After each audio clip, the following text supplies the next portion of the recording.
ये जो गेट आप मेरे पीछे देख रहे हैं ये एक हॉस्टल का गेट है। इस हॉस्टल में मैंने 4 साल निकाले हैं। जब मैं अपने कॉलेज में पढ़ती थी तो मैं इसी हॉस्टल में थी और इस हॉस्टल की 4th फ्लोर पे रहती थी। और इसी 4th फ्लोर पे मंगलवार के दिन यानी कि 6 जून 2023 को एक ऐसा कांड हो गया जिससे ना केवल यहाँ की रहने वाली स्टूडेंट्स बल्कि उनके माँ बाप की भी रूह कांप गई। नमस्कार, मैं हूं श्रद्धा राय और आप देख रहे हैं द चाणक्य पे सच्ची घटना पे आधारित मुंबई गवर्नमेंट गर्ल्स हॉस्टल की एक कहानी। मुंबई के सबसे पॉश लोकेशन यानी कि मरीन ड्राइव के जस्ट अपोजिट बसी हुई ये hostel Savitri Devi government girls hostel.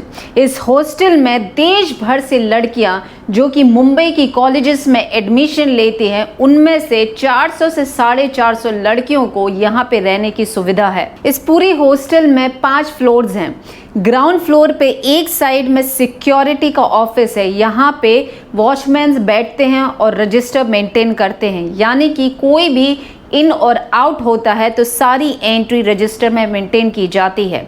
Right side पे वार्डन का ऑफिस है। यहाँ पर वार्डन के अलावा 3-4 महिला कर्मचारी भी काम करती हैं और बीचों बीच एक बहुत बड़ा हॉल है जिसमें एक टीवी लगी हुई है और चेयर और बेंचेस पड़ी रहती हैं ताकि रात के वक्त अगर महिला स्टूडेंट यहाँ पे टीवी देखना चाहती हैं तो वो देख सकती हैं। छोटे मोटे फंक्शन जो हॉस्टल में होते हैं वो इसी हॉल में होते हैं। शाम के वक्त यानी कि 4 से लेके शाम के 7 बजे तक यहाँ विजिटिंग आवर्स होते हैं, यानी कि स्टूडेंट के कोई भी परिवार का मेंबर अपने बच्चों से मिलने के लिए यहाँ आ सकते हैं। पर नियम ये है कि विजिटर्स में फादर हो, भाई हो या फ्रेंड हो, उन्हें ऊपर जाने की अनुमति नहीं होती है।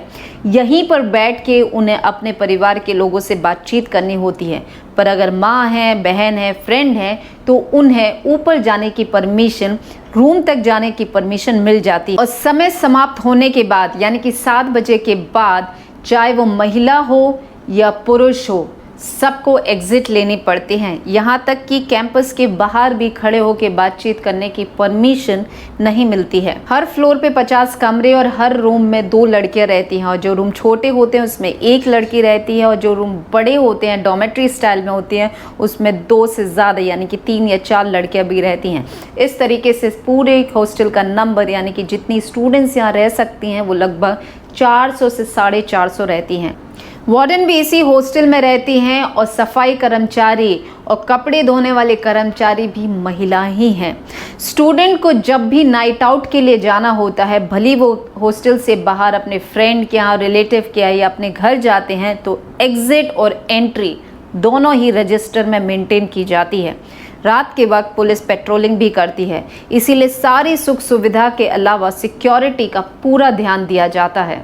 6 जून 2023 मंगलवार के दिन शाम के 4 बजे इस हॉस्टल में हड़कंप मच जाती है क्योंकि एक स्टूडेंट जो कि अकोला महाराष्ट्र की रहने वाली थी और पॉलिटेक्निक बांद्रा कॉलेज में पढ़ती थी, अचानक से उसकी खबर आती है। जो वहाँ का सिचुएशन था उस हिसाब से 5 बजे पुलिस को इन्फॉर्मेशन मिली थी। इमीडिएटली पुलिस वहाँ पे स्पॉट पे पहुंची। क्योंकि उसके कमरे के बाहर 2 दिन से ताला लगा हुआ था, पर उसकी हॉस्टल से बाहर जाने की एग्जिट की एंट्री रजिस्टर में नहीं थी, इसीलिए उसे फ़ोन लगाया जाता है और कंटिन्यूसली ट्राई करने पे जब उससे कनेक्शन नहीं बन पाता है तो उसके कमरे के बाहर से जो खिड़की थी उसमें झांक के देखा जाता है और वो लड़की बेहद शर्मसार कंडीशन में पाई जाती है। वो वस्त्रहीन थी और उसके गले में एक कपड़ा यानी कि दुपट्टा लपेटा हुआ था। सावित्री देवी फुले ये महिला छात्रालय यहाँ पे चरनी रोड स्टेशन के पीछे मरीन ड्राइव पे है, जिसके 4थे माले पे एक 18 साल 2 महीने के लड़की की जो गवर्नमेंट पॉलिटेक्निक कॉलेज में पढ़ती थी, उसकी बॉडी उसके रूम में पाई गई थी। उस रूम को बाहर से लॉक किया गया था। पुलिस आके इन्वेस्टिगेशन चालू करती है। इन्वेस्टिगेशन के दौरान वो स्टूडेंट, स्टाफ, वार्डन और वॉचमैन सब से पूछताछ करती है और पाया जाता है कि एक वॉचमैन मिसिंग है।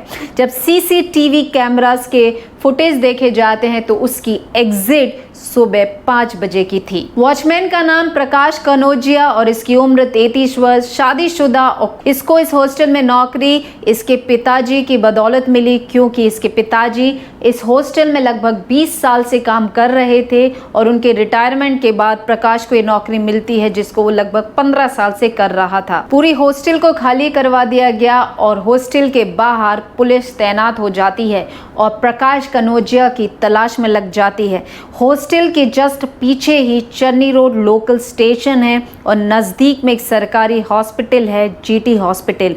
वहाँ से जब पुलिस को इन्फॉर्मेशन मिलती है कि एक व्यक्ति ने अपनी उसी चरनी रोड स्टेशन पे जान ले ली है, ट्रेन के नीचे आके उसका शव वहाँ पे मिलता है, इसीलिए शिनाख्त करने के लिए प्रकाश कनौजिया के पिता को वहाँ बुलाया जाता है और प्रकाश के पिता ये मानते हैं, आइडेंटिफाई करते हैं कि ये उन्हीं का बेटा है।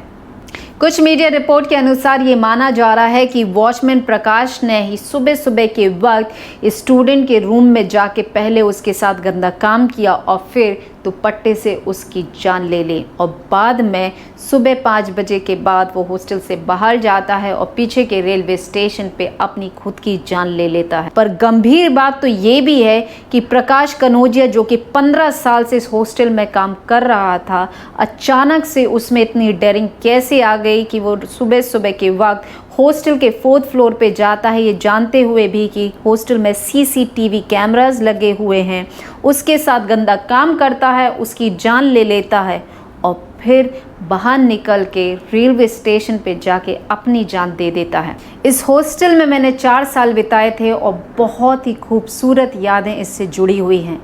जब ये खबर कानों तक पहुंची तो शरीर में रोंगटे खड़े हो गए। बेहद दुखद खबर है। श्रद्धांजलि।